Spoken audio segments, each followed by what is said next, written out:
The billionaire didn't want to dance with anyone until the black cleaning lady walked in with her daughter, and everything changed forever. What nonsense is this? How dare this woman bring a child to the most exclusive ball in New York? Margaret. Silverton's voice cut through the air of the golden ballroom like a razor, her eyes fixed on Kesha Williams, 32, who had just entered the grand ballroom of the Astor Hotel with her 8-year-old daughter, Maya. Kesha shouldn't have been there. As a hotel maid, her shift had ended at 6 o'clock in the evening, 2 hours before the event began, but Maya had forgotten her favorite doll in the women's dressing room during an earlier visit, and she was crying so hard that Kesha had knocked Oi's butt to go get her. Security. Margaret raised her gloved hand, her diamonds catching the light from the chandelier. We have intruders. The Silverton's annual charity ball brought together the elite of Manhattan. Tickets cost $50,000 a person. Kesha, in her simple navy blue uniform, contrasted starkly with the ball gowns that cost more than her annual salary. Mummy, why is that? Lady screaming. Maya whispered, clutching her doll to her chest. Her natural curls were tied back in 2 braids that Kesha had lovingly done that morning. Calm down, sweetheart. Let's just get your things and leave, Kesha murmured. But 2 security guards were already blocking her exit. Across the hall, Alexander Silverton watched the scene. At 35, the billionaire heir to the Silverton empire was used to the social dramas his mother created. But something about the dignity of that woman and the innocent confusion of the child bothered him. Alexander, dear, Margaret approached with a venomous smile. Look at this embarrassing situation. These people have no boundaries. Kesha held her head high as cruel whispers spread through the room. She knew this kind of humiliation. She had grown up as the only black child in elite schools, thanks to scholarships. She knew exactly how this story would end. Ma'am, the security guard approached. I need to ask you to leave. Of course, Kesha replied with supernatural calm. I just came to get something my daughter forgot. How convenient, Margaret laughed dryly. Just when the richest men in New York are gathered here.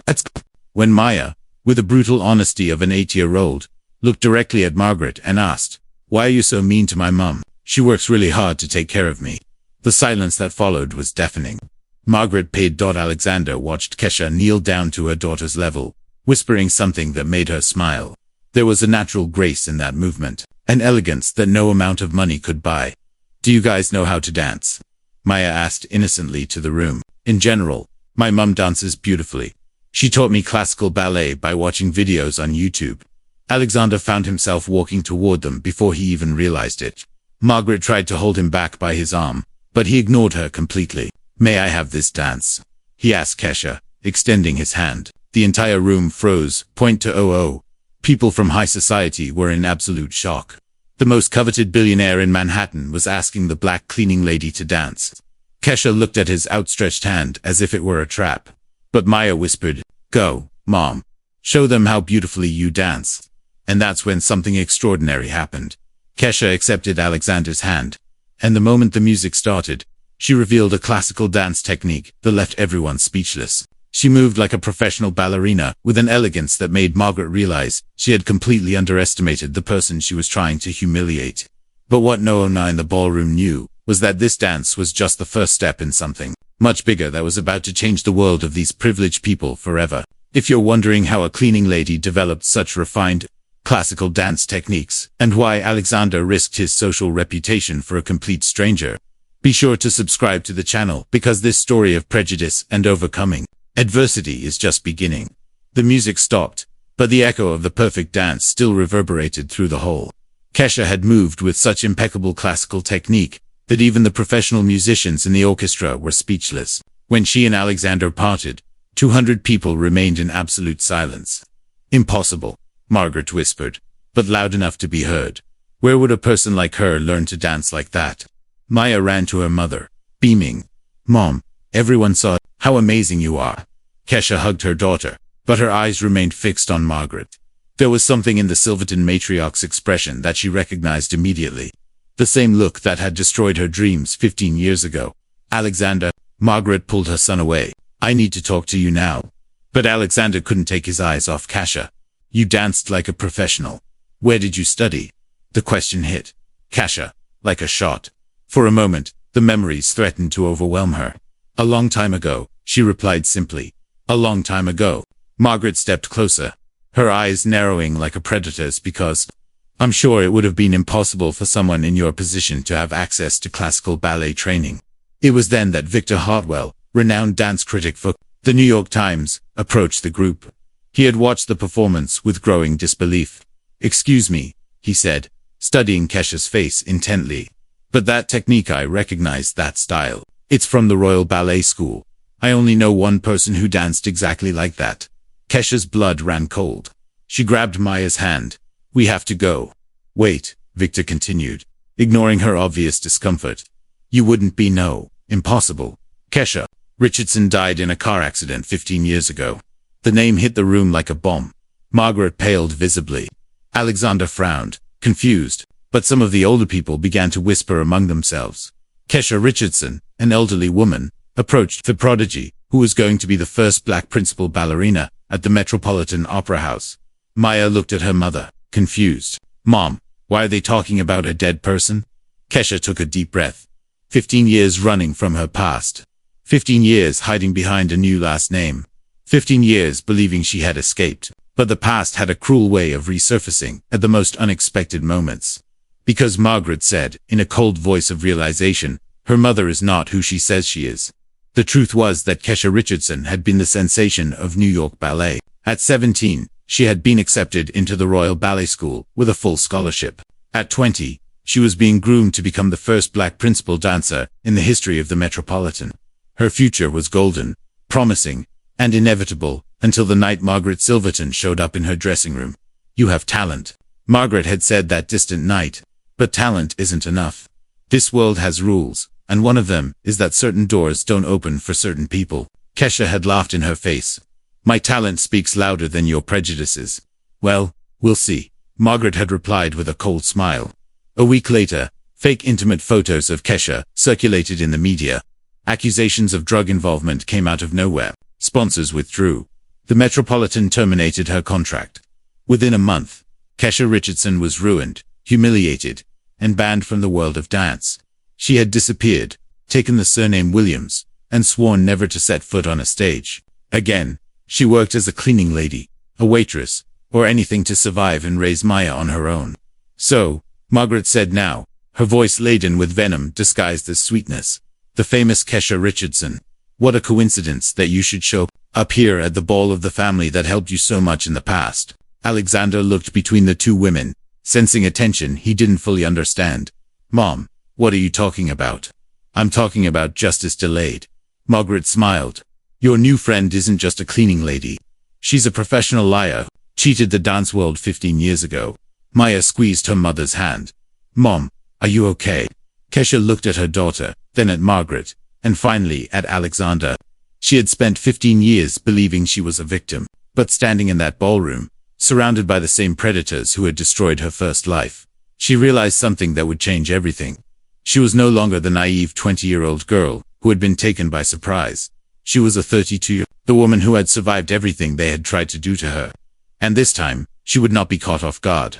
"You're right about one thing, Margaret," Kesha said, her voice taking on a tone that made several people around them stop to listen. "I'm not the person you destroyed 15 years ago." "What, Margaret?" Silverton didn't know was that the woman she had tried to break had spent the last 15 years not just surviving, but preparing. And now back in the world that had rejected her, Kesha was about to show that some people don't just survive a fall. They use the experience to fly even higher. In the 3 days following the dance, Margaret Silverton worked with the relentlessness of someone who had orchestrated the destruction of lives before. She activated her network of contacts, like a spider spinning its deadly web. "Dr. Williams," she said into the phone to Maya's school principal, "I'm concerned about a situation involving one of your students, Maya Williams. I have information that her mother may be involved in some questionable activities." Across town, Kesha was in the small apartment she shared with Maya, but she wasn't crying or hiding, as Margaret had expected.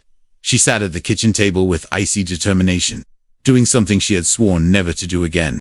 Using the skills she had developed over 15 years of survival, Maya played in the living room, oblivious to the storm brewing. "Mummy, why are you looking through those old papers?" "Just organizing some things, sweetheart," Kesha replied, carefully studying each document she had kept for years.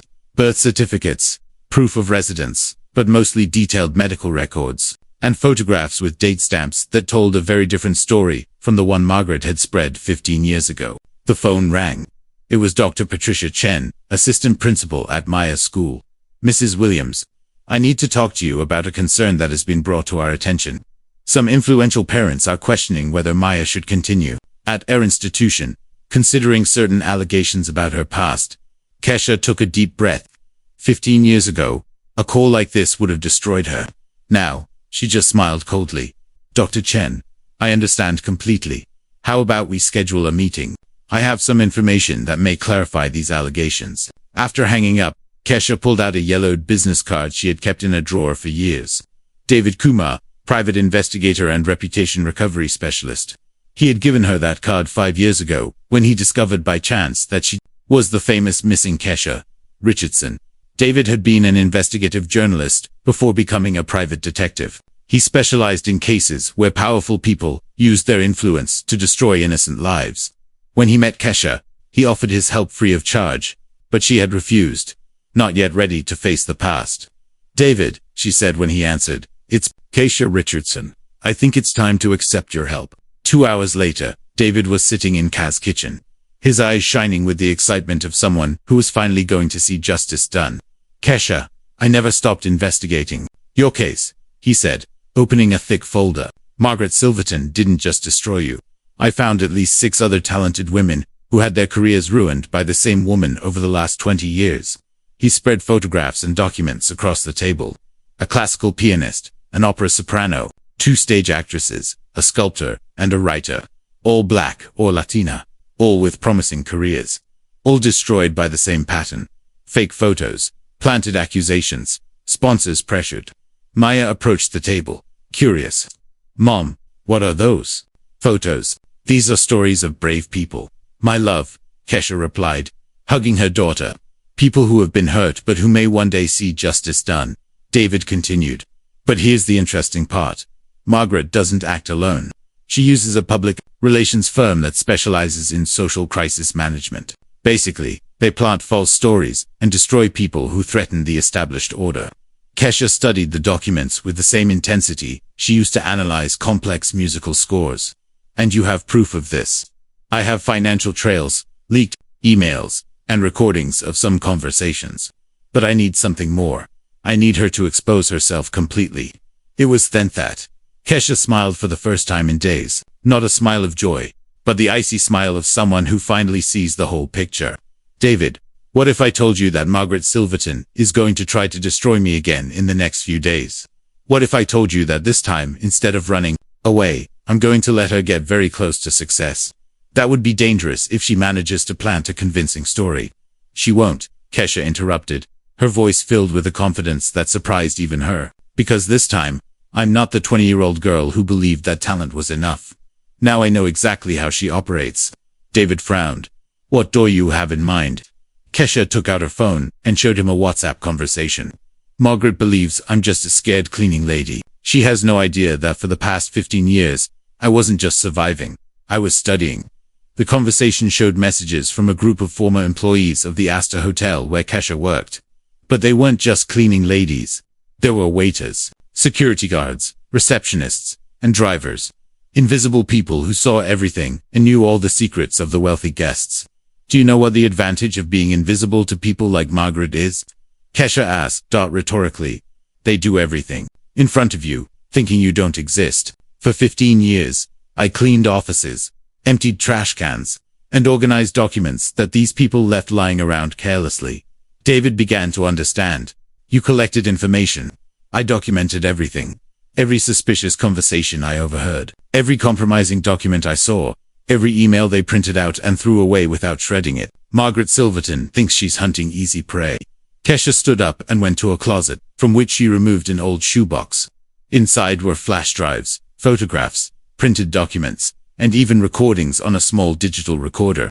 "But the truth is," she continued, her eyes shining with an intensity that made David realize he was in the presence of someone far more intelligent and prepared than Margaret could ever imagine. "She's been hunted for years and doesn't even know it."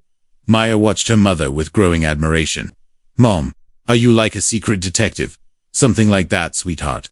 Sometimes when powerful people hurt other people, someone has to collect evidence to show the truth. David picked up one of the flash drives.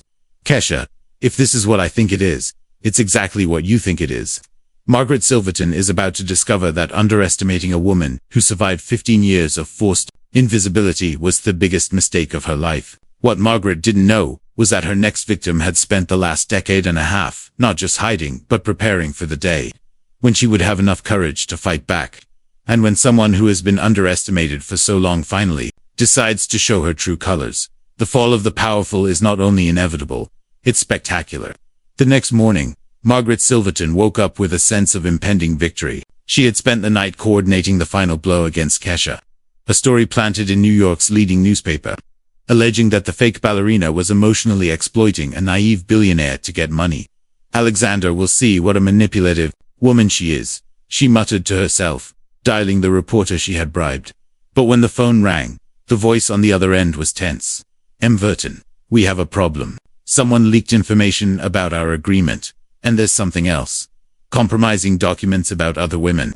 You helped remove them from certain positions. Margaret felt a chill run down her spine. What kind of documents? Bank transfers, recordings, and emails. It's all in the hands of the Times. The stories are out in 2 hours. Across town, Kesha was in David Kumar's apartment, surrounded by journalists, civil rights activists, and lawyers. She was no longer the frightened cleaning lady. She was the center of a meticulously planned operation that was about to expose one of New York's most powerful families. Ladies and gentlemen, David announced, I present to you not only Kesha Richardson, one of the most talented classical ballerinas of her generation, but also the woman who has systematically documented 15 years of abuse of power by the family. Alexander arrived at Kesha's apartment just as the journalists began broadcasting live. He had received an urgent message from her. If you want to know the truth about your mother, come now. Kesha, what's going on? He asked, seeing the cameras. You're about to find out who your mother really is, she replied, handing him a tablet. And why she destroyed not only my life, but also the lives of at least 6 other talented women over the past 20 years. The first pieces of evidence appeared on the screen. Recordings of Margaret instructing journalists to plant false stories. Bank transfers to public relations firms, specializing in destroying reputations. Emails detailing how to remove undesirable elements from the New York cultural scene. Alexander watched in growing horror as a recording of his mother played. These people need to understand their place. When they try to rise above their station, someone needs to remind them of reality. My God, he whispered. She really did it. Maya was at school when it all began to unfold, shielded from the media storm her mother had carefully orchestrated. Kesha had made sure her daughter was safe before detonating the bomb that would destroy the Silverton empire. At the Astor Hotel, Margaret was in her presidential suite when she heard her own voice broadcast nationally. A person like her should never have access to our world. It's a matter of maintaining the natural order of things. She tried to call her lawyers, but the line was jammed. She tried to contact allied journalists, but they had already switched sides. In a matter of hours, Margaret Silverton went from respected matriarch to social pariah. The phone rang. It was Alexander. Mom, you need to explain these recordings. Alexander, dear, you don't understand. I did this to protect our family, our legacy. You did it out of pure cruelty, he interrupted, his voice cold. And now you have to face the consequences. On social media, the hashtag Justice for Kesha became a worldwide trend. Videos of her dancing at the prom circulated with millions of views. The contrast between her natural grace and Margaret's cruelty created a powerful narrative that captured the public imagination. David Kumar appeared on television with a folder full of evidence. Margaret Silverton used her influence to destroy the careers of talented women, especially Black and Latina women, who threatened what she considered the natural order of the arts in New York. Companies began canceling contracts with the Silverton Foundation. Museums removed plaques bearing the family name. The Metropolitan Opera House announced an investigation into past discriminatory practices. Margaret attempted one last desperate move, appearing on a television interview. These accusations are absurd. I have always supported our city in the arts. But Kesha was prepared for that, too. During the live broadcast, David played a recording from just 6 months earlier. Margaret was telling a donor that certain types of people were invading spaces that don't naturally belong to them. The interview was a total disaster. Margaret stammered, contradicted herself, and finally walked out of the studio when the host played more evidence. That night, Alexander went to Kesha's apartment. Maya was doing her homework at the kitchen table, oblivious to the fact that her mother had just taken down one of the most powerful families in America. Kesha, Alexander said, "I need to apologize for my mother, for my family, for everything you've been through." "You don't need to apologize for someone else's crimes," she replied. "But you do need to decide what kind of man you want to be from now on." Maya looked at them. "Mom, why are there so many people talking about you on television?" "Because sometimes, sweetheart, when powerful people hurt other people, someone has to tell the truth. And today was our day to tell the truth." Across town, Margaret was alone in her mansion. Employees had quit. Friends had stopped answering her calls, and the foundation's board had voted for her immediate removal. She looked out through window at the city she had once ruled, and realized she had completely underestimated Kesha Williams. The woman she had considered nothing more than a frightened cleaning lady had spent 15 years gathering evidence and building a network of allies that was now destroying her completely. Margaret picked up the phone to try one last call to Alexander, but he didn't answer. For 15 years, she had used her power to silence voices she deemed inappropriate. Now finally, it was her own voice that was being silenced by the weight of her own actions. As night fell over New York, a new reality was established. The woman who had survived 15 years of forced invisibility had not only regained her voice, but she had also used that voice to rewrite the rules of power for an entire city. 6 months later, Kesha stood on stage at Lincoln Center, not as a cleaning lady, but as the artistic director of New York's first inclusive ballet school. Funding had come from public donations that poured in after her story went viral, and from an unexpected source. Alexander Silverton, Maya, now 9, danced in the front row of her class, surrounded by children of all colors and social classes. "Mom," she whispered before the performance, "you turned your pain into something beautiful." Margaret Silverton, on the other hand, now lived in a small apartment in Queens. Her old friends shunned her. The foundation had been dissolved, and she spent her days watching the growing success of the woman she had tried to destroy twice on television. Alexander had taken complete control of the family business, redirecting the Silverton fortune to social and arts programs. His first donation of $10 million went to Kesha's school. "Why are you doing this?" Margaret asked, during one of the rare visits he still made. "Because I've learned that our legacy should not be about who we exclude, but about who we include," he replied. David Kumar published a book about the case, entitled The Dance of Justice, which became a national bestseller. Kesha used the royalties to expand her school to other cities. In an interview with CNN, Kesha was asked about forgiveness. "I forgave Margaret, not for her, but for me. Holding on to anger would be like drinking poison and waiting for her to die. But that doesn't mean the consequences of her actions should disappear." Today, Kesha's school trains more than 500 children. Maya, who inherited her mother's natural talent, already plans to follow in her footsteps. But with one crucial difference, she grew up knowing that her voice matters.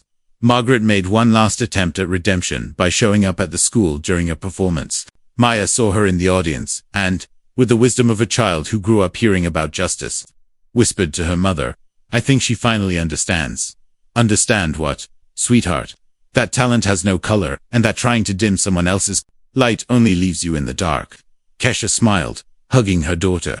15 years ago, a young ballerina had been destroyed by prejudice and power.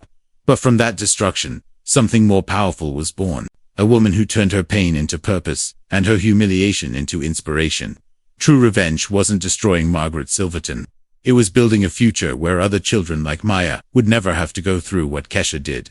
It was proving that when someone tries to tear you down, the best response isn't to stoop to their level, but to rise so high that they become irrelevant. If this story touched your heart and inspired you to never give up on your dreams, even when the world seems to be against you, don't forget to subscribe to the channel. Because sometimes justice is slow, but when it comes, it rewrites history in a way that no one will ever forget.